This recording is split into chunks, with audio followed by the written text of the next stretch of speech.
Good afternoon, everyone. It is the best weekend of the year. No, Drew, not because the Masters is well underway, but because this is the 100th episode of Cronkite Sports Live.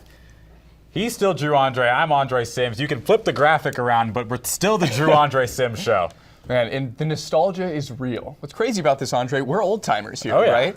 And this show started a year before we even showed up in Phoenix. It is absolutely incredible to see the growth of this show. But for this show, we begin with the hottest team on campus and probably the most dominant individual athlete as well.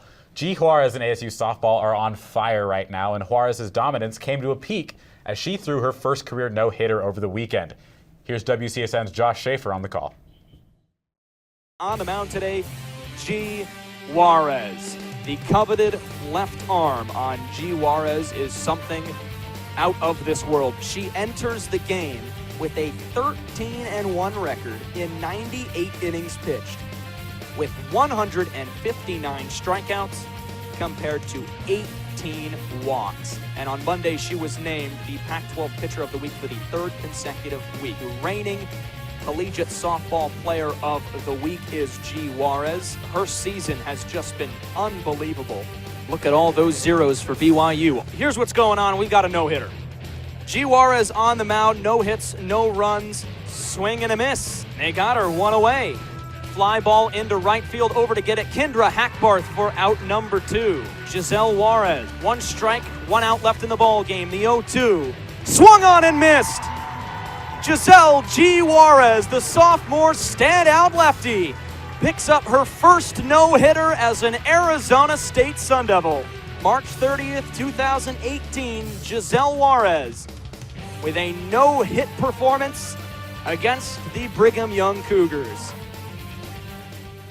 Goosebumps. We welcome in WCSN softball reporter Lisa Babica. This team has been red hot. Today, though, they lost 1 of 2. They've been hot throughout the season, especially offensively, but it's been led by a different cast of characters. Right now, it's veteran second baseman Marissa Stankiewicz. You're right, Drew. Marissa Stankiewicz had a phenomenal weekend this past weekend against BYU and North Dakota State. She had 3 home runs and 7 RBIs, ending the weekend with a .625 batting average. She started off the season pretty rough, and she really didn't get things started until she headed to Berkeley with the team, where they played Cal, and she had 2 home runs. Since then, she's been the Pac-12 Player of the Week, and she's the NFCA Division I National Player of the Week as well. If she continues this up, this will be a great hit for the Sun Devils heading into the rest of the season and heading into the postseason. So no doubt about it, the bread and butter of this team is the pitching. We focus a lot on G. Juarez, rightfully so, but the 3 standing behind her have been pretty impressive as well. Yeah, G. Juarez has really been the face of this program since the season has started. She's won numerous awards, and this past weekend she threw a no-hitter. But really, there are 3 other pitchers that most people don't realize. They have Brianna Maha, Dale Reindeck, and Alyssa Loza, and they've done pretty successful so far. And really, head coach Tricia Ford is pretty lucky to have 4 phenomenal pitchers in her back pocket, because most teams only have 2. So heading into the rest of the season and into the postseason, this could be a big success for the Sun Devils. Combined with a combined 1.18 ERA for the team, that's the lowest it has been in years for the Sun Devils. So I think that's pretty great as well. All right, Lisa, what's coming up for ASU? Should we expect this hot streak to continue? I think we should. ASU will come back from Oregon State this past weekend, and they'll head and play number 5 Oregon. And I think that might be the toughest game out of the 3 series that they will play in these upcoming 3 weeks. They lost 1 game to number 3 UCLA and 1 surprising one to Oregon State, but now ASU's lost to Oregon State as well. They will then play number 9 U of A at home, which is the Territorial Cup, which motions will be flying around. And then they will be heading to Utah to play a team that's a little over 500. And Utah has only won 2 conference games, both against Stanford. So really, they should win a lot of these games coming up. She's Lisa Babica. You can find more of her great work under the softball tab at cronkitesports.com. If you stop by Phoenix Municipal Stadium this week, there's a good chance you can catch a baseball game. A jam-packed week for ASU baseball that features 5 games, 2 already in the books. And the results, well, it wasn't what the Sun Devils were looking for. WCSN's Carly Mathias was there for the weeknight series versus Cal State Fullerton. On Tuesday, Arizona State opened up a 2-game series against Cal State Fullerton. Junior Sam Romero would take the mound for his 6th start of the season, going 5 innings and only giving up 1 earned run. ASU came out swinging in the first inning as freshman sensation Spencer Torkelson hit his 14th home run of the season. In the bottom of the 5th, junior Gage Canning got his NCAA leading 9th triple of the season and would eventually score on a wild pitch to put the Devils up 4-2. Costly mental mistakes would again overcome ASU as the Titans were able to take the lead in the top of the 9th off of 2 infield errors. The Devils were down 7-4 going into the bottom of the inning when freshmen Gage Workman and Hunter Jump delivered to bring home 2 runs, but it was not enough to overcome the deficit. After scoring 5 runs in the 9th inning of Tuesday's game, Fullerton picked up where it left off, striking first in Wednesday's game, and it was a pitcher's duel from then on. Freshman Brady Corrigan made his 2nd start of the year, allowing only 1 unearned run in a career-high 6 innings. Canning would score the Devils' only run of the game in the 3rd inning off of his 3rd home run of the season. It wasn't until the 8th inning that the team would break the 1-1 tie as Fullerton's Sahid Valenzuela brought home a run with a single. The Devils were not able to get anything going offensively in the final inning, so the Titans would take the game 2-1. I mean, you just got to execute at the end of the day. Skip can say anything he wants, but at the end of the day, it's up to the players, so it's on us. From Phoenix Municipal Stadium, Carly Mathias, Cronkite Sports. Excellent stuff, Carly. For more on ASU baseball, we bring in WCSN analyst Alex Gall. And Alex, it's well documented at this point that it's been an up and down season for ASU baseball. But if you were to find some consistency, especially on this pitching staff, where would you look for it? I mean, I think if you're looking at the pitching staff, the only remotely consistent piece for ASU has been senior Eli Lingos. The lefty has been a really good force in the pitching rotation for ASU. You look here against Washington State, a 1-2 count. You see a lot of pitchers here waste a pitch, but Eli Lingos goes right after him. He's going to go for the slider on the outside corner, and he locates it very well, and it goes right into the strike zone. Gets a lot of ground ball outs, PFP right there, makes a nice throw over to first. The other thing he does really well is he can locate his fastball. Doesn't have the stuff of Void Vanderkoy, who sits in the low 90s. He sits in the low 80s with his fastball. He's got to be really sharp with it because he can't blow hitters away.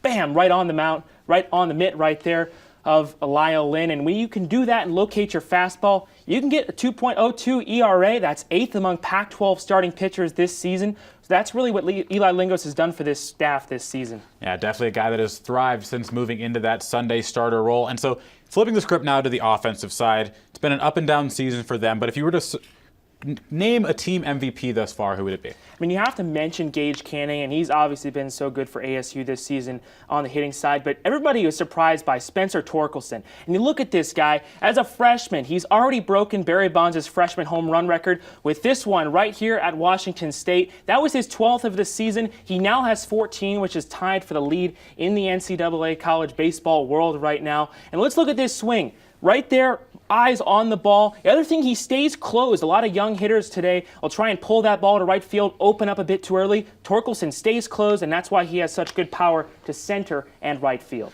Yeah, you look at a guy like Torkelson blowing a lot of expectations out of the water. One of the best stories in college baseball on the young season thus far. And if you look at this ASU team, there is a lot of talent there with guys like Torkelson, Gage Canning, like you mentioned, but the success on the field hasn't necessarily been there. So why do you think that disparity is there? I mean, I think you could say this about a lot of ASU athletic programs. They're just a very young team. They've got something like 5 or 6 people that are underclassmen, and they're starting right now for the team. And you look at some of their recent losses. For their last 5 games, they've lost. All 4 of those losses are by 1 run, and they lost 3 times by walk-off. They gave up 5 runs in the 9th inning. So it's really just been a factor of not being able to close out teams late with their bullpen and not being able to string clutch hits together. Yeah, baseball is tough that way. Sometimes the ball just doesn't bounce your way, but excellent work, Alex, as always. For more on his work and the rest of our WCSN baseball coverage team, check out CronkiteSports.com. Spring football is wrapping up for ASU. First-year head coach Herm Edwards decided to light a fire underneath his team by announcing that he wouldn't hesitate to cut anyone, including scholarship players, if they don't meet his expectations. WCSN's Alex Gall went out to practice this week to get the reaction from the team. The But then, when Herm and all the coaches say, like, yo, listen, like, we're gonna start pulling people from practice or anything like that, then people start getting, chippy, and then, better practices come. So I play no excuses no matter what. I'm out there. I think I'm the worst corner, so I feel like I need to, prove myself, even though, like, I'm a starter, all that stuff. So I feel like I bring it every day, and I feel like that's the competition that everybody should be at on a daily basis. I mean, that wasn't the case. It's not about not playing scholarship players. He's handling it. He's a head coach. He calls it how he calls it. I don't have no take on it. It's on him. Yeah, he's a head coach. I think we still kept it going the same. I mean, nobody's rattled by anything. We just keep our mindset. The main thing, when we get on the field, we're only focused on one thing, is our team and our defense and stuff like that. We're not focused on any outside stimulus. The good thing is we're not taking a scholarship away from anybody. No kid on this football team is going to lose their scholarship. Every year in every program, coaches evaluate the kids. And kids that fit into your scheme and kids that you recruit, some of them work out, and there's kids, sometimes they just don't fit into your scheme or what you're doing. And you have conversations with them every spring. You tell them, look, you're probably not going to play in our program, but we have enough connections on this coaching staff and throughout that any kid that really loves the game of football that wants to play, we'll find them a place. And there's plenty of schools out there that'll take kids that may not fit into what we're doing. Everybody around here sees what we're doing. They're buying into where we're taking the program and the direction we're going. There's some kids that just don't fit in. No, I wasn't blown out of proportion. I mean, it is what it is. He's the head man in charge. He's the head honcho, so whatever he says is going to go. You can take it how you want to take it. Some guys might have felt like, oh, urgency, or most guys might not have. Me, I'm just keep my head down and keep working. Whatever happens, happens. It's tennis time, and that means we talk to none other than WCSN's Rob Warner. So the Sun Devils, they've dropped 3 matches in a row, including their first road loss of the season.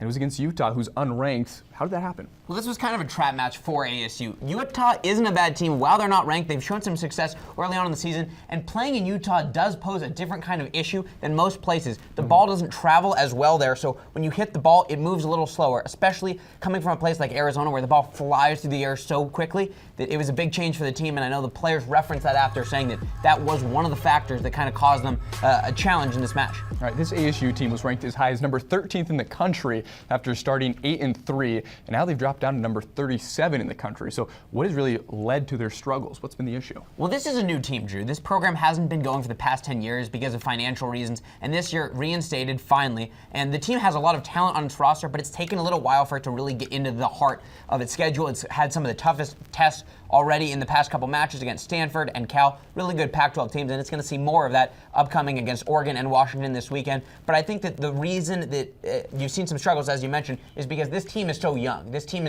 it's in the first year of college tennis, and most of these guys are European guys that are coming in not having ever played team tennis. All right, and this weekend, you mentioned it, they're going to be in the Pacific Northwest.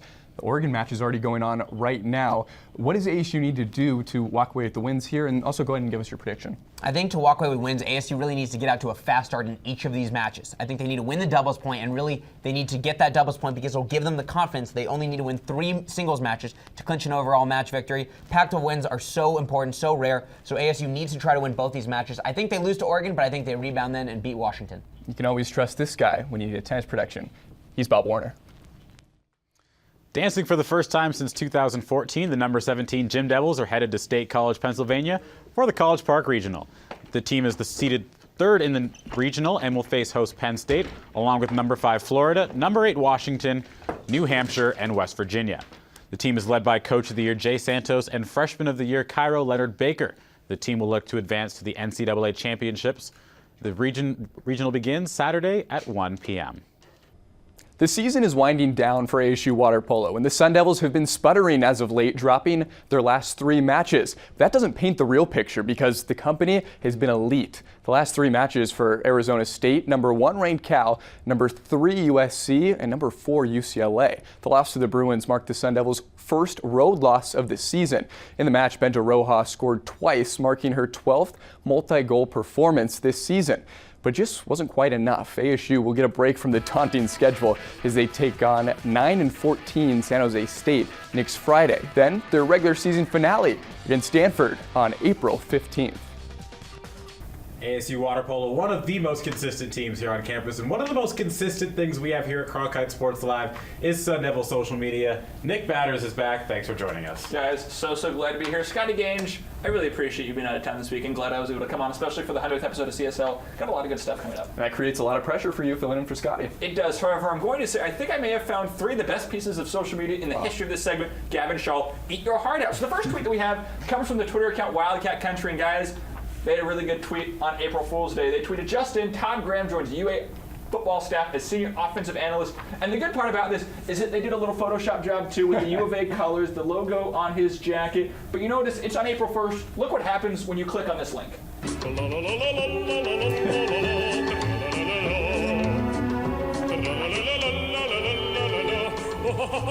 So absolutely fantastic April Fool's joke there. But guys, I have to ask, what's the best April Fool's joke that's ever been pulled on you? All right, I have a good one for you. And it was rough for me, but it was a good one. I'll give him that. So one of my roommates, I was already asleep at night, came into my room, changed the clock, and set it forward. So I had to be up the next morning at 8 o'clock, I wanted to say. I wake up.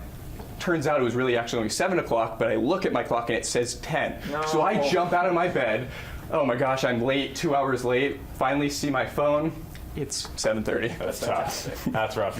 So my sophomore year is my last year playing baseball. We were doing some soft toss in the batting cages, and everything's normal. Everything's great. It's a weekend practice. Everyone's chill. First toss comes to me, him in the cage. I swing, make contact, and I drop my bat instantly.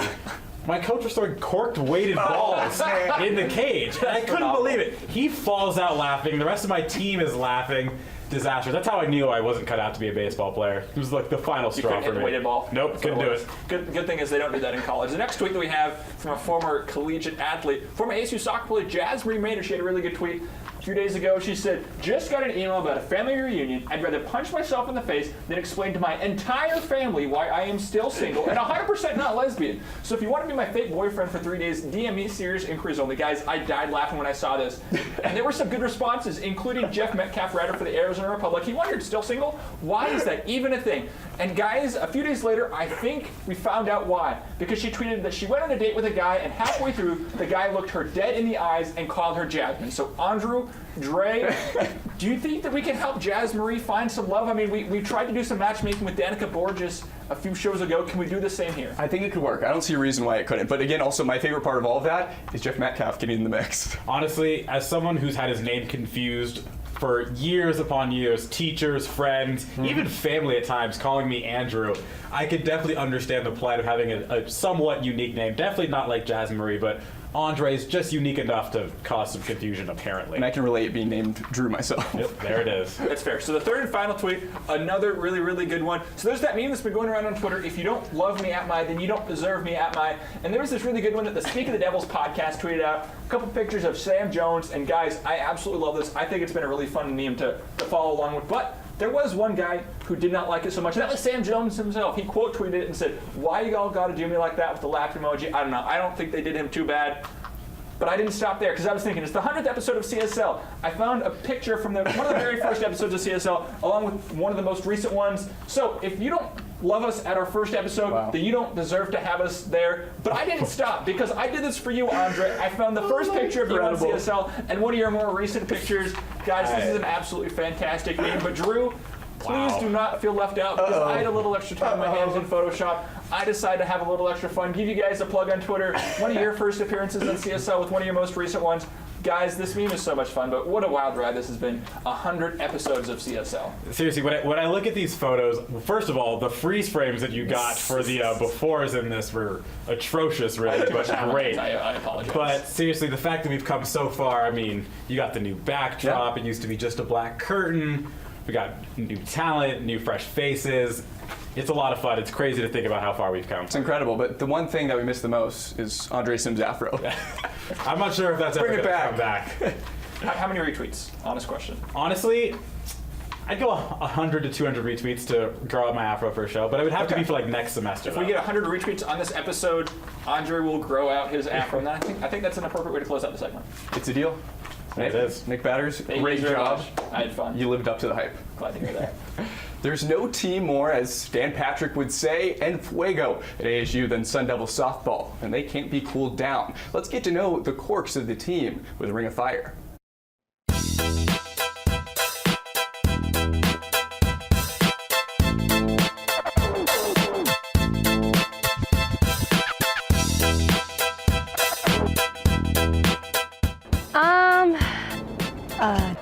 was playing a sport that wasn't softball, I would probably want to be in gymnastics. Beach volleyball.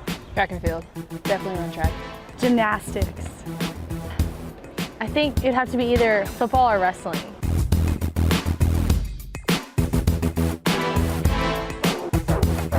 My favorite TV show growing up. Like as a kid? How little are we talking? Rugrats. SpongeBob. Or the Powerpuff Girls. Probably Drake and Josh. George Lopez. Growing up, I would always watch Teen Wolf with my 2 sisters, so that was our show.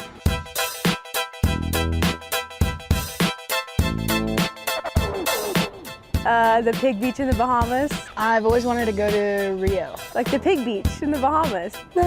Hawaii. Costa Rica. I like Disneyland, but I also like the beach. So if we could have like a Disneyland on the beach, I think that'd be kind of cool. You swim with pigs. It's on The Bachelor.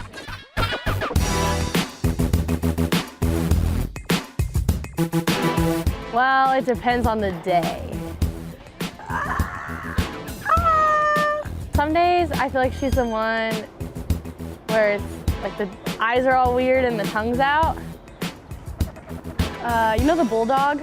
The little dog? Yeah, she's a bulldog. The one with the sunglasses. Because you never really know what she's thinking when she has her sunglasses on. I feel like she'd be the one, like the goofy one. But then she also has a serious side. So like the one with the eyes go like cross-eyed and the tongue's out. I would say maybe a little smiling devil one. You know what I mean? I don't know. Like, do you want me to do it? And there's some days she's like the angry face. I don't know. She's very different. I don't know. Oh, I don't know. Like, I don't know.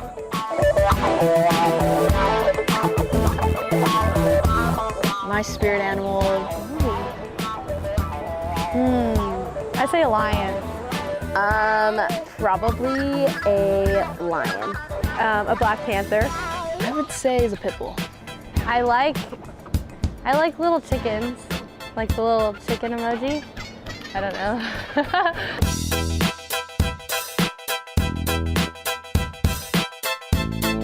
Oh gosh.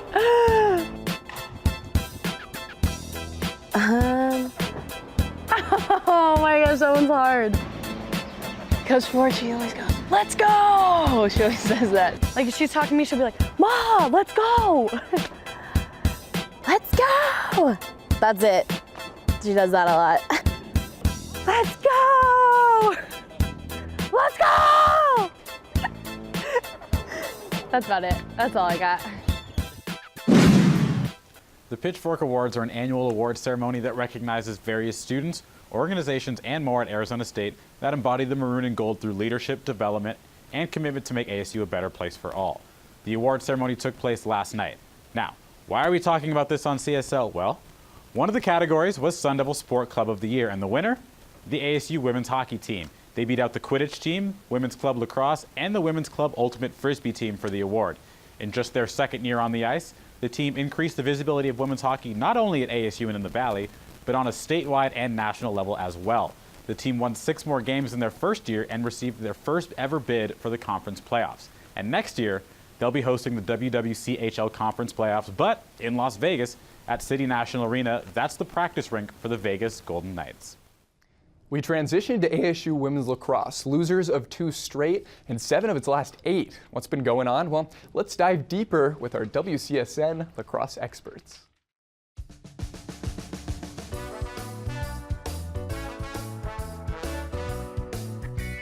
So the non-conference success wasn't that surprising considering the teams that they were playing. You know, you look through that list, you see teams like Stetson, Kennesaw State, Presbyterian. The only team that really catches your eye is San Diego State. So the fact that they had a lot of success, considering they were a young program, I guess that might be surprising, but they were the superior team. I saw that the chemistry that they all had, and they've been working together for a year now, and so most of them already knew each other, and so the non-conference play they really showed their chemistry with each other.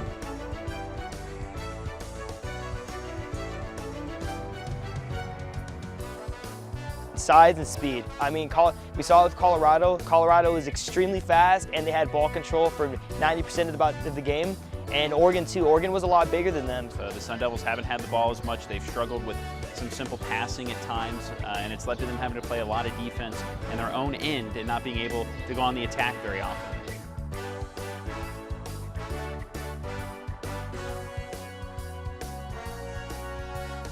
For me, this is a no-brainer. It's got to be Carrie Clayton. To see what she's done this year, she's had 40 goals and 14 assists. She leads the team in goals and assists. And just watching her play, at times, she can just take over a game. Carrie Clayton as a leader as well. Even though she has gotten a red card in the past, she shows that she is a leader. Carrie Clayton's been good, but I'm going to look at goalkeeper Berkeley Bonneau. She has faced a lot of heat in net. She's kept ASU in a couple games. She helped them win their one Pac-12 game at Cal, and without her, they could be struggling even more than they are right now.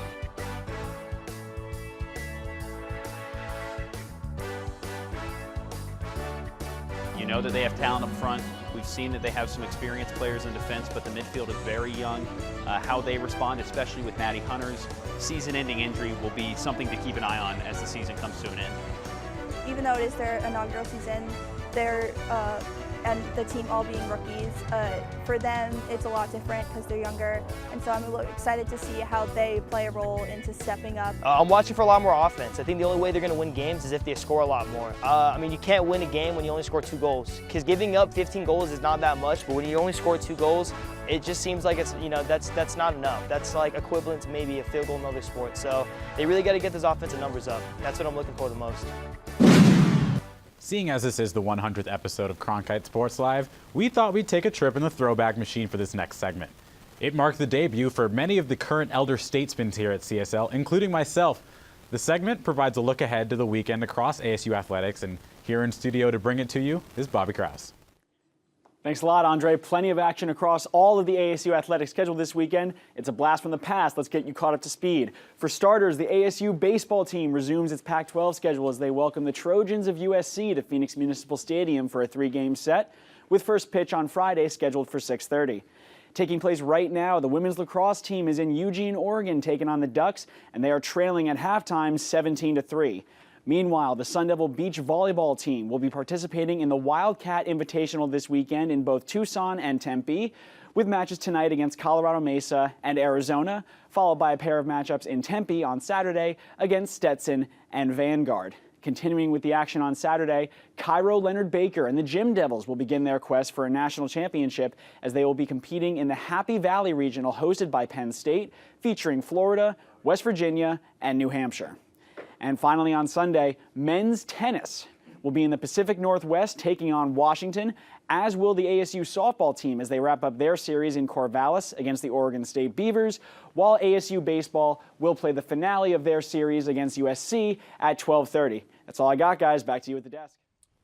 Good stuff, Bobby. It's just like old times. Now, it's time for everyone's favorite segment on this show, The Way It Is. You guys know how it works. The two of us will ask each other a couple of questions, banter a little bit back and forth. Winner gets to rant. Ready to get it going? I'm ready to go. Start us off. All right, so basketball season is officially over with. Everyone's brackets are destroyed. Villanova's cut down the nets at the end of it, and so it was a disappointing finish for ASU. So, of the returning crop, who are you looking at to step up most next year? Andre, for me, it's Romello White, and we know the talent that this team has in the guard position, and I'd say Romello already was a pleasant surprise in his freshman year, but if they can really enforce their presence down low, it would be a big step for the Sun Devils, and he's the guy who could do it. Yeah, I'm going to go with Remy Martin, and here's why. You know, they dubbed themselves Guard U this year.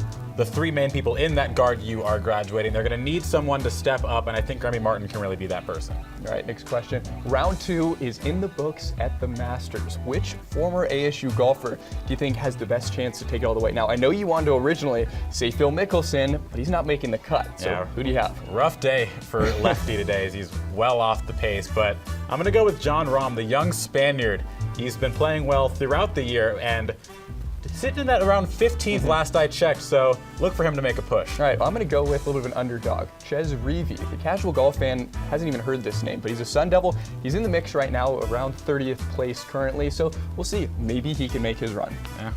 Well, it's the 100th episode. That's well documented. So if you were to make a one shining moment for Cronkite Sports Live, what would you put in it? Well, I'm going to start it off with my first memory of CSL, which was just a couple weeks into my freshman year when I watched Trey Lanthier and Kyler Meade anchor the very first show that I was able to see. And from there, I said, hey, this is something I want to be a part of. Yeah, no, for me, it's less about the shows and more about the process. And I think back to those early meetings when Brett Deckert was still the EP of this show, and they were super hectic, and he's sitting on the pool tables yelling at us. Those are some of the most fun times I've had. All right, well, let's get to it for the way it is. Let's see who our winner is. And I will say this, Andre, it's tradition unlike any other that I win this thing. Yeah. Let's see, I like not my wrong. chances. It's up to the producers in the truck. There we go. Who's it going to be? Up there it is. There you go. That's quite the picture. I know. You should grow your hair out like that. I think my hair's too curly. It would go to the fro, kind of like you. Yeah, right? We'll see. All right, well, let's cue the birds chirping. The Masters. It's one of the best weeks of the year as a sports fan. But also, this year lends good reason to watch as an Arizona State sports fan. And not just because Phil Mickelson like a normal year. This April, the list includes John Rahm, Paul Casey, who were some favorites as sleeper picks to win at Augusta National.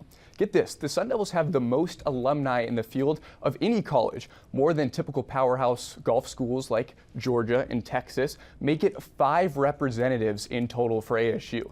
Lefty is the only Arizona State alumni who's ever won a major championship, but now is the closest the Sun Devils have come to having another breakthrough. Keep an eye out for Rahm, Casey, and even Pat Perez in the near future. They're all putting ASU's name on the map week after week on the PGA Tour. That's the way it is. Excellent stuff, Drew. You are the golf expert. Check out our show This Week on Tour. It's great content there as well. Heck of a plug. Top plays here. We started off at number 3. Spencer Torkelson hits a single. Just kidding. Everyone knows that all he does is drop bombs. That was number 14, already past the freshman record at ASU. Take another look at the swing. It is a beautiful sight to see. Spencer Torkelson on his way to quite the freshman campaign. Barry Bonds who?